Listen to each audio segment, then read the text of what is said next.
Bob Nagy here. You may have seen me on the Elite Video Training Series DVDs if you've been in the camera shops. Today I am going to review the HDR-CX900 by Sony, the new large sensor Handycam. Now, normally I memorize my scripts and do a really polished job, but I tell you, I know a lot of you guys are out there with your hands on the mouse, on the other hand on the charge card, and you want to know whether you need to get this camera. And I just felt it very important to get this video out quickly, so I'll use my little cheat sheet here. This is an extremely exciting camera. Why? We all know the giant 1-inch Exmor-R sensor, now in a camcorder body. Previous to this, we had to go with the DSLRs and attach a bunch of stuff to get it into a form factor that was comfortable and usable. Now we've got the automatic zoom, and we can get that nice shallow depth of field, the bokeh that we all love. So I want to mention that Sony has been really hurting this last decade. Samsung and others have bitten a huge chunk out of their market and their prestige. And they are really repositioning themselves now to capture that top slot again. You're going to see TV commercials and such. So let's find out if this camera is going to help them in that direction. What I want to analyze today are all the very important aspects of this as quickly as possible, clearly as possible. That is the camera's build quality. Its feel in your hand. Does it feel like a quality camera? And its weight. And is it, does it feel good when you pick it up? The menuing system versus the buttons, because we all have the stuff we use all the time. Either you got buttons or you got to go into a menu. Well, how many buttons versus where do you have to go in the menu? Is it a good balance? And of course, the all-important image quality. Number one, resolution. What does this camera do with resolution? Now, it's a 1080i camera. It can only go so far. But there still can be improvements made on what we've used so far and all the commonly used top-shelf cameras. So, second is, how does this camera perform in medium low light and low light situations? It's a place we find ourselves so often shooting in rooms with the fluorescent and tungsten and CFLs all mixed together, and we're trying to get a good shot. And can this camera do it? Again, there's the focus system, the autofocus system. How does that depth of field really look, and versus what we're expecting from it? And the rolling shutter thing with the large CMOS sensors. When you're fast panning, how much of that wavy gravy do you get? Lastly, battery life. How does the stock battery work? Can you get other ones? And the LCD viewfinder and the EVF electronic viewfinder. How do these perform? Whenever engineers design a system like this, and this is certainly a system, optics, sensor, digital signal processing, storage, the form factor, the whole thing is an image capturing system. When engineers design this, they've got to juggle these trade-offs. That will never go away, and this is the challenge of a design engineer. These are, one of the things would be focus speed and accuracy. You're dealing with a huge sensor in there. It makes it more challenging. The noise that the image sensor produces and the type of noise that it produces. How much noise and the type, because we're used to seeing film noise. Everybody's used to seeing granular noise. We'd prefer that over blotchy noise. How does the image fail in low light? At some point, you're not going to be able to get an image. And what does it look like right before that happens? So that's one of our things we want to look at. The white balance accuracy, of course, something that if you've got it, you don't think about it. If you don't have it, you think about it. So let's take a break and look at some full light level video out of this camera.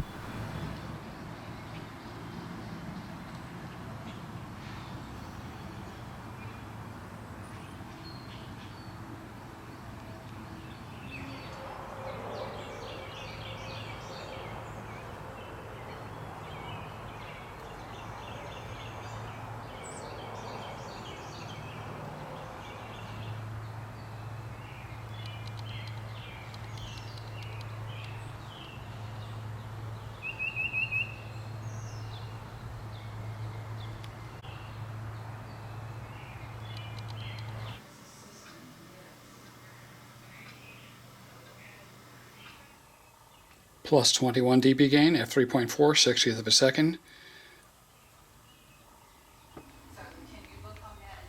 Plus 33 dB gain, f2.8, 60th.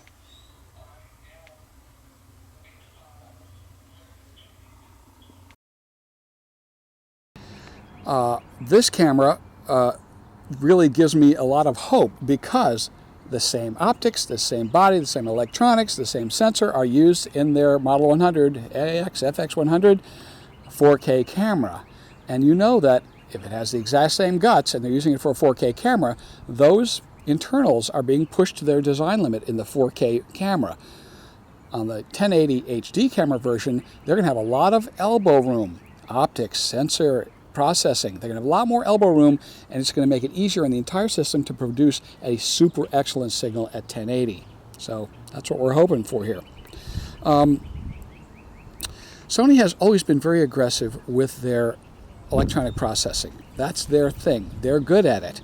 And there was always the rumor that in Japan, since they sort of work together, that Canon would help Sony with their optics, and Sony would give their, well, B-grade electronics to Canon. And of course, Canon was waiting on having a big hunk of glass up there that they were really good at, and less amplification and processing of the signal afterwards, which is a valid design trajectory. Sony, on the other hand, always had really a lot of gain, and it would fall apart completely at their high gain settings.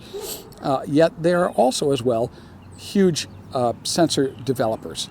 And this Exmor-R award-winning sensor has not been used in a camcorder form factor camera until now. So it's sort of a one-of-a-kind and provides special challenges in putting it together. Let's talk a little bit about the Exmor-R sensor and what makes it special. On traditional CMOS sensors, the light has to pass through the wiring matrix going on to the little element detectors, the little photon buckets, as we engineers call them, that gather up all the photons and produce a signal, and it cuts down on the amount of light that can hit the little light-gathering elements. Flip it around, and you don't have to pass the light through the wiring. Also, another thing was that the wafer itself, the thinner it can be, the less light has to go through it to get collected. Problem is, when you get a really thin wafer like that, it tends to deform and not be nice and flat and linear. Well, Sony's come up with a new process to make it ultra thin and ultra flat. So we're looking at twice the light gathering capability on this camera, and add that to the full 1-inch size, and you can see how this sensor can provide a tremendously large, high signal-to-noise ratio signal, so that the electronics aren't stressed as much, and you can go with a lot of plus gain without getting the nasty stuff we all don't like.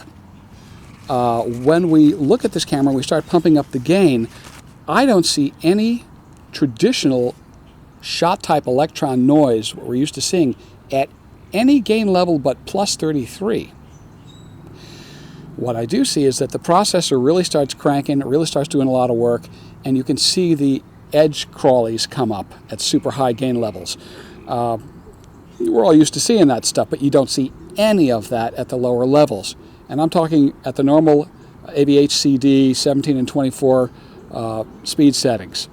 So it's a design thing that they've chosen to not really make any noise out of this camera. It's almost no noise until you get to 33, but you do see those creepy edges there when you get, and when you're at the plus 33 level and you're shooting, that's a light level which you would never normally be shooting at.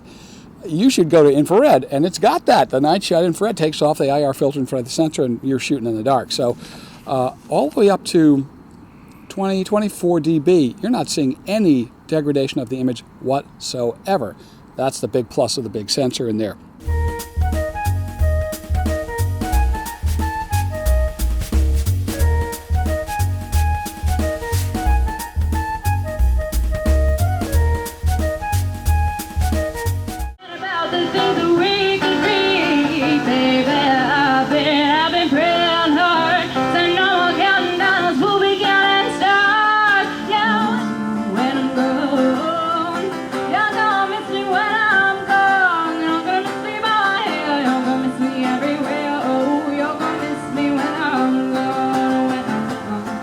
F4.4, 0 dB, neutral density filter 2.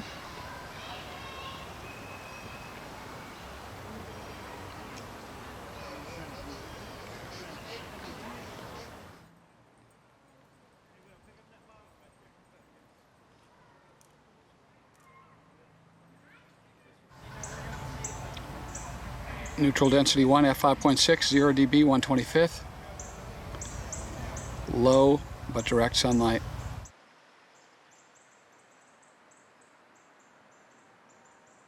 Same conditions, HFG10.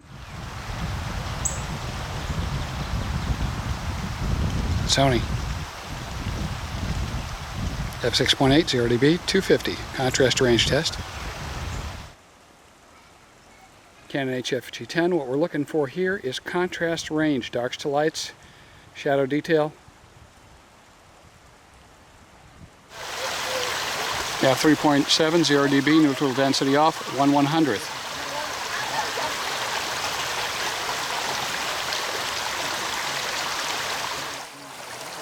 Canon.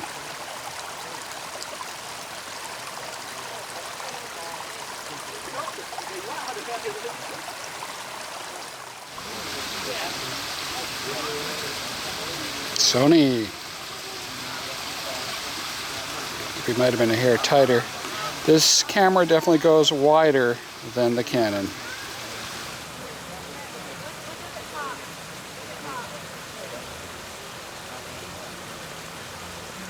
Very tranquil.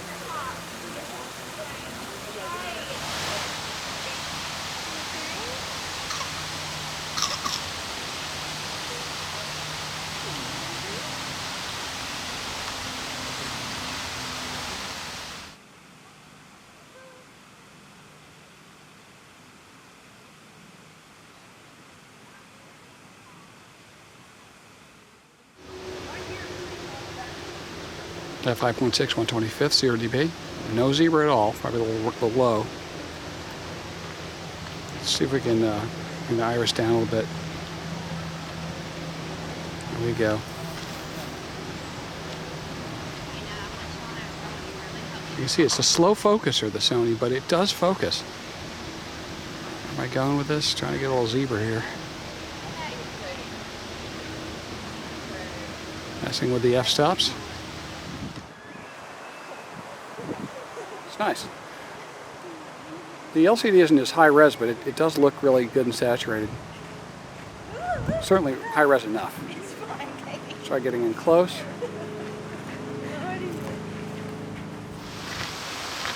Sony, sort of a stabilizer test here, because I'm shooting across this pond, holding it at waist height. It's doing a good job, I'd say. Absolutely good.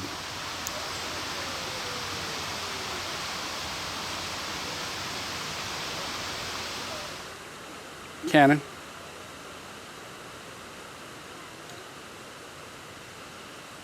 Stabilizer might be a bit better in the Canon. It's hard to judge.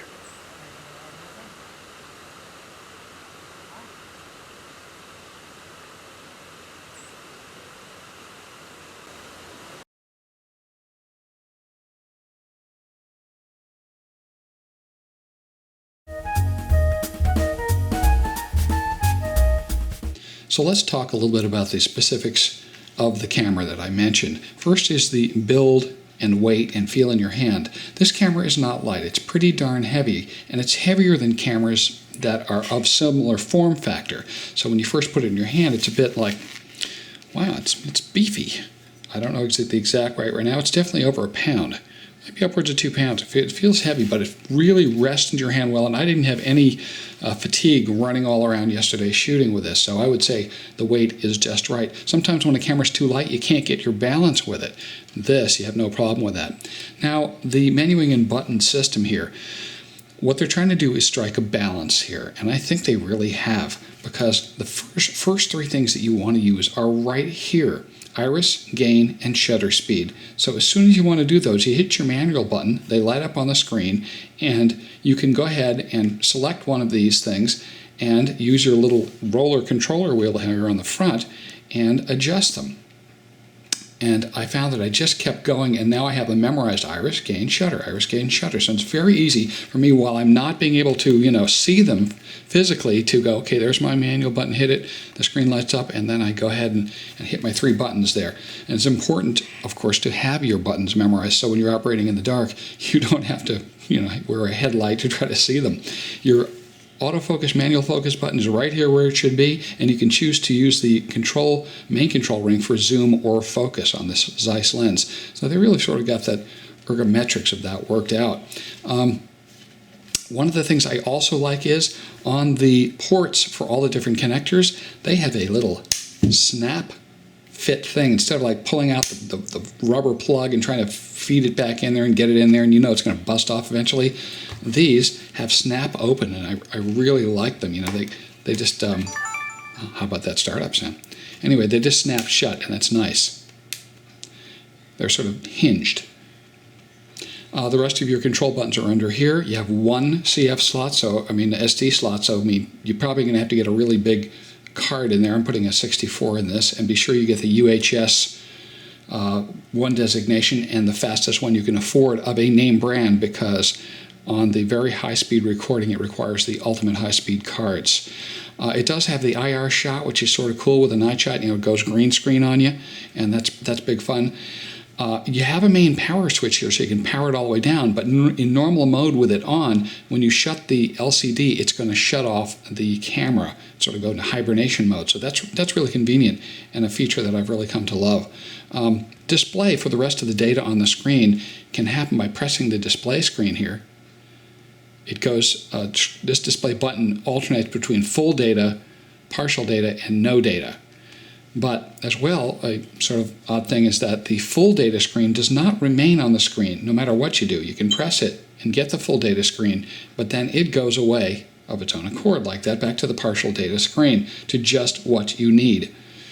So it's an okay implementation. Also, there's another strange feature, which is hitting the video shooter voice suppression button over here, and that means it theoretically will suppress the voice of the person who's next to the camera and talking. All right, we're going to do the audio self-shooter voice cancellation mode test over here. Elliot, give us a 5 count. 1, 2, 3, 4, 5. And here's me on the camera, 1, 2, 3, 4, 5. Now I'm going to press the self-audio cancellator. 1, 2, 3, 4, 5. There's me. Elliot, 5 count. 1, 2, 3, 4, 5. On image resolution on this camera, I'm finding that it looks very similar or more similar to DSLRs. Are we surprised? No, it's got the big sensor. It's right in between, so it has a more film-like look, and these are qualities which are hard to describe in technical jargon. What I'm saying is there seems to be less vibration in the video. The video is just calmer, stiller. It doesn't look as electronic. It doesn't look as cartoony. And for that reason, it doesn't look as punchy. It just looks more film-like. And especially with that Cinematone on, the colors are very intense and deep and satisfying. So you can expect a flatter, more DSLR type look out of this camera, but not all the way to even a Canon 7D, say, something like that, where it's, you know, it's not a super full frame camera. So do expect this to be sort of in the middle there. Resolution-wise, I do expect it to come in over 1,000 lines, but it is not that shocking hyper-crisp look, and the Canon does have a crispier look than this. Of course, I'm a pixel counter. I mean, I'm a hardware guy, but in the end, you know, it is about content, and it is about where you can get a picture and, you know, what you can do with the camera in average shooting conditions that we find ourselves in, and that's where this thing's going to shine.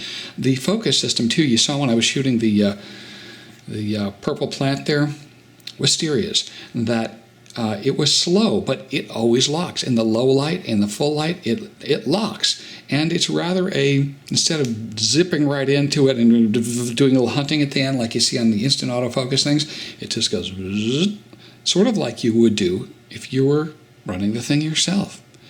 So I'm perfectly fine with the focus system on this camera. The rolling shutter issue, we've seen tests of that already. Paul Andrade has been out there and he did a really intense shaking left to right thing, and I don't see any more rolling shutter effect on this than any other camera that I have ever used, and in fact I have never really noticed it because I don't do the super fast pan. I'm a gentle guy. I'm moving smooth. If you're going no faster than this, you're not going to see anything on rolling shutter, so that's not a problem. Battery life, pretty cool. The stock battery comes in over an hour, and then of course, thank goodness, Sony is nice enough to us that they don't use different batteries on every single model of their cameras, and these third-party lithium ions are available cheap and plentiful all over the place. I picked up 2 of these babies, 3800 mAh, for, I don't know, $22 delivered, something like that, and they come up with over 2.5 hours each. Now, I ran around and shot a bit. I didn't do a lockdown test to tell you if I really got that kind of time, but it was plenty. I shot all day. It was plenty. So that is a good thing. Now, the viewfinder and LCD and EVF in this, like I said, I have seen displays which are absolutely about the same as this, and I don't have any reference to one that I've seen that's any better than this, and I've seen worse ones than this on higher priced cameras than this. I own one of those. But what I found was nice is that the touchscreen part of this works really, really well. I'm not going to talk over myself here. And it has, like I said, a little coating over it. You can tell it's sort of dust resistant and stuff like that. Now, the other thing is this electronic viewfinder here is the best one I've ever used. I mentioned that. Awesome. It pulls out like this. Doot-to-doot. And it just works gangbusters. And I absolutely found myself using it in full lighting conditions yesterday, you know. And the last thing I want to mention about this that I noticed was I have always thought that color balance and the white balance on the Canons was very, very good, but the white balance on this Sony is better. And you know, I thought it was better when I saw it, and I had to call in my wife. She's an artist. She's really good with color. She can differentiate between colors. And immediately she said, oh, the color on the Sony is much more accurate. So that's great. And also exposure seemed to be perfectly great when on full auto mode. I might find myself dialing it down just a touch because it does blow the whites a little bit. This camera, it does. The whites were washed out, especially when I zoomed all the way in across the lake. The Canon washed out the whites a hair less. Now, what I'm going to say is that, of course, we were shooting both of these in comparable AVHCD bit rates because the Canon doesn't go any higher. This already has 24 megabits and also goes up to 50 in the other shooting mode. So this camera is capable of a even better quality picture than what we were comparing. Also, I've only had this a couple days. I haven't really learned how to tweak this thing in. I'm going to dial this thing in. I did notice, to my slight dismay, that so far I have not been able to find a customization menu where I can adjust the sharpness, contrast, and brightness and saturation modes like on all the other top prosumer cameras. Now, I may be wrong. I hope I'm wrong. There were custom, presets for all kinds of things. But on a camera like this, you should have that capability. And if I did, I would push the sharpness just a little bit because, truthfully, we can shoot with this camera at plus 24 without any noise, and I'm sure could handle the electronic sharpness being pushed just a touch more. I like a little crispier look personally. So there you go. That's about all the things I found poking around with this camera yesterday in different environments. I certainly do like it a lot, and it really shows what can happen in 36 months of engineering advancement. Same price, and you get a much higher quality overall camera. Feels, shoots better, looks better, all that stuff. Is it going to be, glitch-free? No.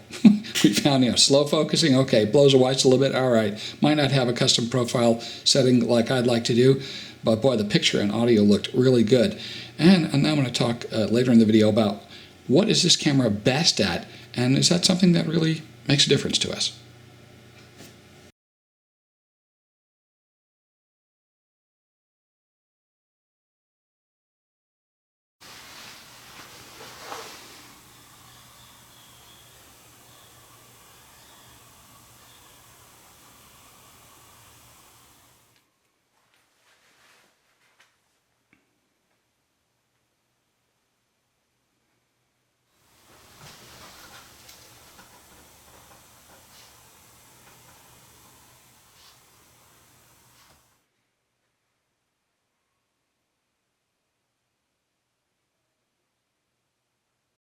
So where does this camera shine? Let's take a look at what it does best. 24 dB gain, f2.8, 1/30th. f2.8, 21 dB, 30th of a second.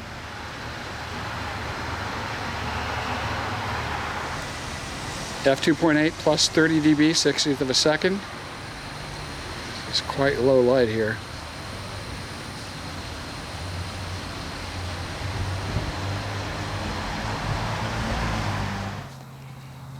f8, negative 3 dB, 3/50th of a second.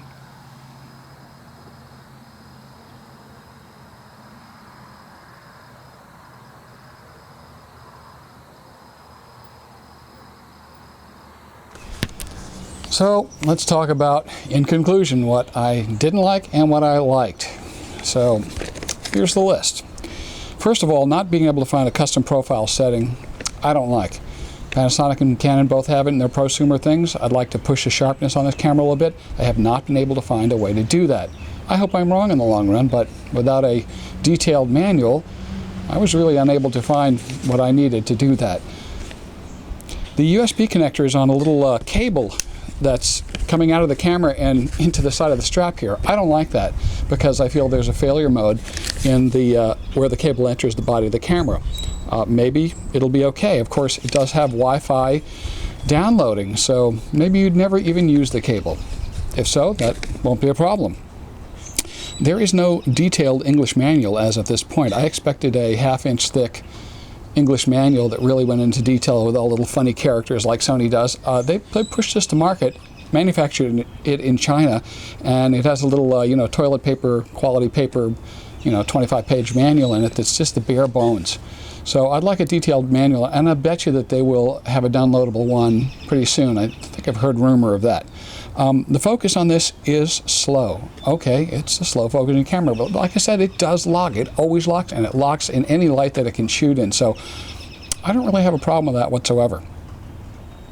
I did hook it up via the smartphone to do the remote control, and it did work. And to my surprise, it shot somewhat live video to the phone. I used, in fact, a Nexus 7, and it worked perfectly fine.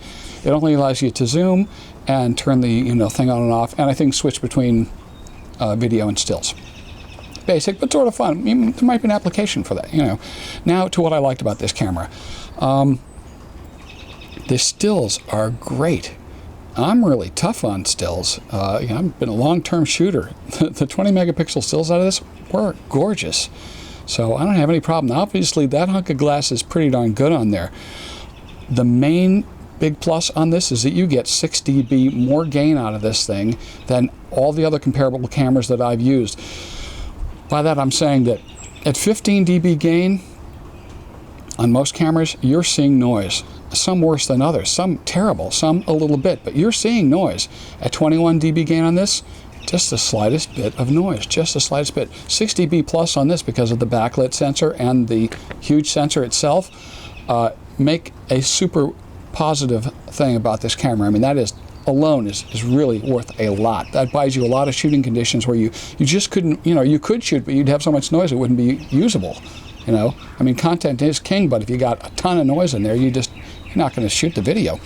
The ergometrics of this camera are very, very good. I mean, come on, Sony's been in this business a long time. You put it in your hand, feels great, weighting's great, everything's where it's supposed to be, the buttons are where it's supposed to be. Really easy to operate, so the manual's not that hypercritical to get you going anyway. The depth of field, that old bokeh, yeah, it does it. It does it just like it's supposed to do it, and it does it in ample quantities, really, really as much as you're going to need. Like I said, you're not going nose to cheek, that kind of thing, but that's just for laughs. Where you really do need it to blow it out and really soft in the background for that poppy stuff, it really does it. So that's, that plus the gain boost, those are the two big thumbs up on this camera. The cinematone setting really does bring up that color and tacky look of a, that more punchy look, post-process kind of look. So there is no level adjustments on the cinematone, which would be nice in a further firmware upgrade. If you'd like a little less saturation or something like that. Again, a custom profile would help on that, Sony. And I'm hoping that we'll be able to update the firmware in this via an SD card in the future, because I'm sure they will have, there's some stuff they could add on this. The other thing which we did not show you is the 50 megabit mode, this super high quality shooting mode, which, it's not a linear improvement, because we're at 24 megabits on the AVHCD top setting, which is common with other cameras. The 50 is not going to be twice as good. Generally, what it's going to do is, give you a very slight increase in resolution and a very slight increase in noise reduction because of the lower compression rate. Again, you're going to be looking at the bathroom upgrade syndrome where, you know, all of a sudden you may need more horsepower in your editing console to handle that kind of bit rate. Is it worth it? Well, this is the arena we are playing in here. So I know I'm going to be freshening up my editing workstation. That's the way we go here. The LCD and electronic viewfinder, LCD was excellent, but the electronic viewfinder, best I've seen. Actually usable, how about that? So when you're out there in the full sun, bam, and you can really tell when it's focused. You can really see everything. The display of the data is really good on there. So I'm going to give this Sony camera, the HDR-CX900, a 4 out of 5 stars. I'm pretty tough on these things, so I'm giving it a 4 out of 5. It may get better. I may get better at operating. I may be able to, you know, walk it in a little bit more. And they may come up with a firmware revision that, you know, addresses some of the issues I've mentioned. This turned out to be a lot longer first look review than I thought. Thanks for sitting there the whole time. I hope it was worth your time. And be able to maybe decide if you want to get one of these. Take care.